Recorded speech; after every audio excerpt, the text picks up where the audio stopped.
La democracia y la sostenibilidad van de la mano. Y a las 10:38 ya tenemos en línea a Pedro Afonso del Pino, abogado y profesor de Derecho Constitucional, experto en el área municipal. Sus redes sociales @Afonso del Pino. Con él venimos haciendo toda una gira global en materia de cómo funcionan esas gestiones municipales en otros países versus a cómo funciona la gestión municipal en Venezuela. Eso con la búsqueda de cosas positivas que aprender, que aplicar e incluso de las malas también aprender y mejorar entonces nuestro sistema. Ahí lo dejamos, el trabajito que estamos haciendo, que de la parte de Pedro es una labor prácticamente investigativa. Le hemos dado la vuelta al mundo por lo que ha sido América, tanto de norte a sur, y hemos cruzado el charco ya y estamos en Europa. Hoy nos vamos a Polonia. ¿Cómo funciona la gestión municipal allá en Polonia? ¿Cómo estás? Bienvenido, Pedro. Hola María Alejandra, bien, gracias. Bien, encantada de tenerte como todos los lunes. A ver, ¿qué de interesante hemos encontrado acá y cómo compararlo con Venezuela en el caso del municipio en Polonia? Bueno, mira, el caso de Polonia, estamos frente a un estado unitario, es Uh-huh. decir, que no formalmente son unitarios, es decir, no es un estado muy descentralizado que digamos. Sin embargo, es un estado que consagra la figura del municipio, ellos lo llaman comuna. Recordemos que la comuna europea no tiene nada que ver con la comuna venezolana. Sí. Es decir, es un término que se usa como municipio en muchos países de Europa, empezando por Francia. Entonces, el primer dato es que encontramos un país con muchos municipios, son de la tesis de la alta municipalización. Tienen 2.477 municipios, perdón, casi 2.500 municipios. Es decir, es un número bastante considerable. A Y propósito del esos tamaño del municipios no son país, todos, ¿no? no, A propósito del tamaño del país. sí, sin duda, sin duda. Y son municipios muy variados, o sea, a la vez recogen el otro principio, que es la diversidad de regímenes municipales, que no Ok. lo tenemos nosotros tampoco. Ellos tienen municipios, tres tipos de municipios. Tienen los municipios urbanos, que son los municipios que aglomeran en sí mismo a una ciudad, a una sola ciudad. Después tienen municipios que llaman urbano-rurales, que pueden concentrar a un pueblo más una región de campos, es decir, regiones quizás no habitadas o habitadas, pero con muy baja densidad, es decir, fincas, aldeas muy chiquitas. Entonces, cuando el municipio agrupa a un pueblo y a una región de campo, se llama municipio urbano rural. Y después tienen municipios rurales, que son absolutamente campos, tienen población, pero quizás no tienen una población concentrada.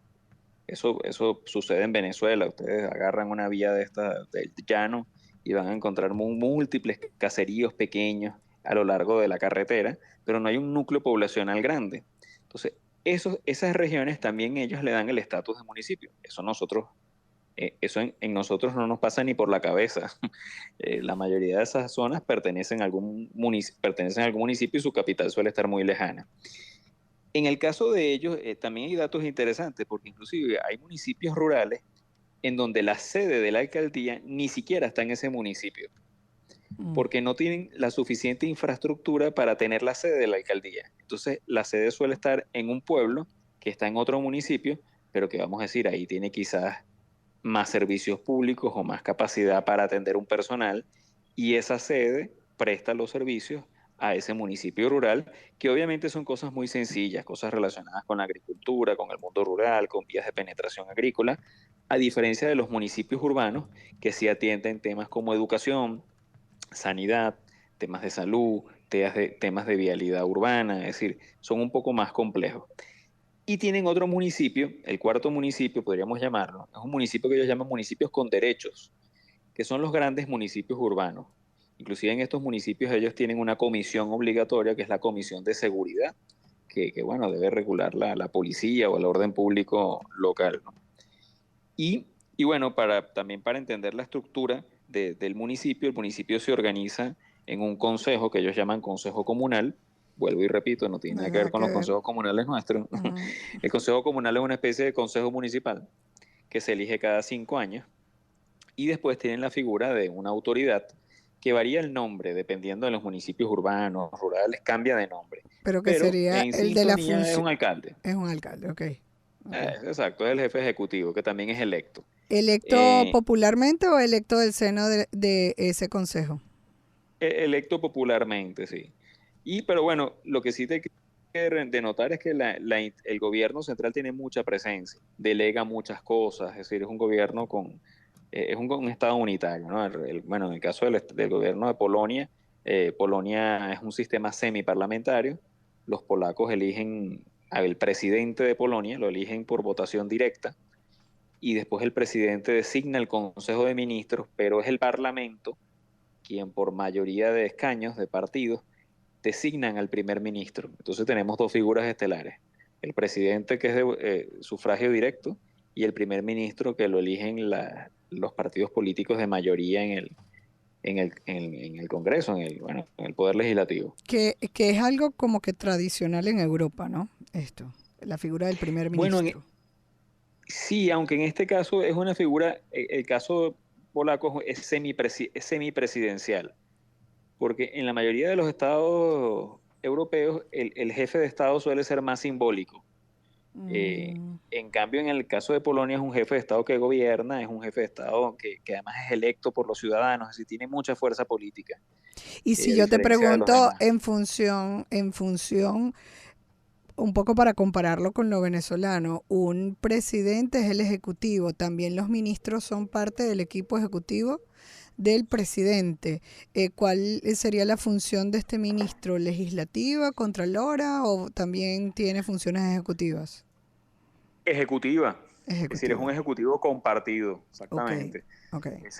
Y ese ejecutivo es el que tiene el respaldo del Congreso. Entonces, por Exacto. eso digo que es un sistema mixto, porque requieres Y la no lo veo confianza ni directa mal, del electorado, pero del claro. Congreso. Claro, no lo veo ni mal, Sí, porque al final un consejo o un cuerpo legislativo es la representación política y ciudadana, pues deberían también ser voz ciudadana. Entonces creo que las cosas se facilitan a la hora de decidir, ¿no? Cosa que a veces pasa con mucha dificultad, incluso lo hemos visto en la primera potencia, en Estados Unidos, cuando no hay los votos y no está un poco engranado el legislativo al ejecutivo y ahí cuestan las decisiones.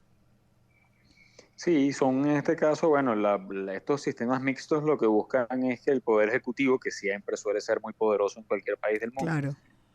tenga un poco más de mixtura o de participación de otros poderes bueno, para limitarlo, para hacerlo más controlable. Sí, y entonces esa relación con los municipios, porque al principio de la entrevista nos decía que ellos son como que menos descentralizados y sin embargo hablamos de una cantidad de municipios y además de una diversidad de municipios de acuerdo a lo que son realmente de manera territorial y de manera económica y urbana, ¿no?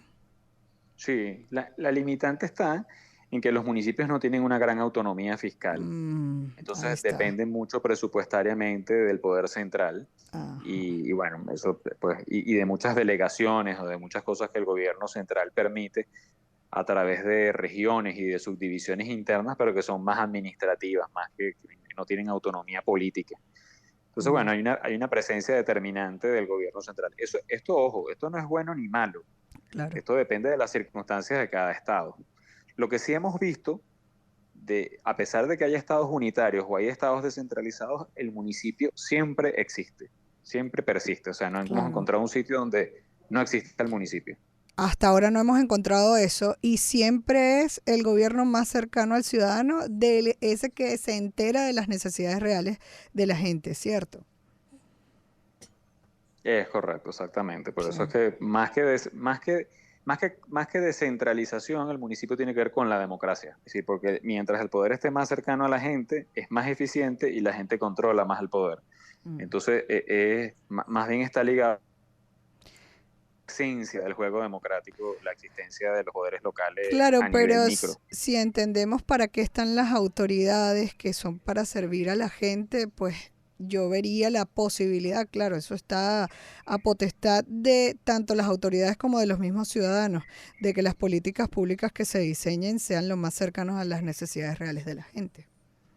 Exactamente, sí, sí. Pero eso tiene que ver mucho con la cercanía a la gente. O Exacto. sea, si la estructura no está cercana a la gente, es muy complicado, muy Sí. difícil que la ciudadanía controle eso. Sí, bueno, por eso vale esta evaluación que venimos haciendo a nivel mundial, donde hasta ahora no nos encontramos un sitio donde no existe el municipio. Vamos a seguir avanzando en esto la próxima semana. Yo te doy las gracias, Pedro, como siempre, por estar y haber accedido y haber tomado incluso la iniciativa de hacer este análisis a nivel global de cómo funciona la gestión municipal en Venezuela, confrontado a cómo funciona en cada uno de los países que hemos ido poco a poco. Usted puede rescatarlo en nuestros podcasts de Gente y Ciudad. Ahí están todas las entrevistas de Pedro. Las que falten es porque no se han subido, pero sí. Era Pedro Afonso del Pino, abogado y profesor de Derecho Constitucional, experto en el área municipal. Su Twitter, @Afonso del Pino.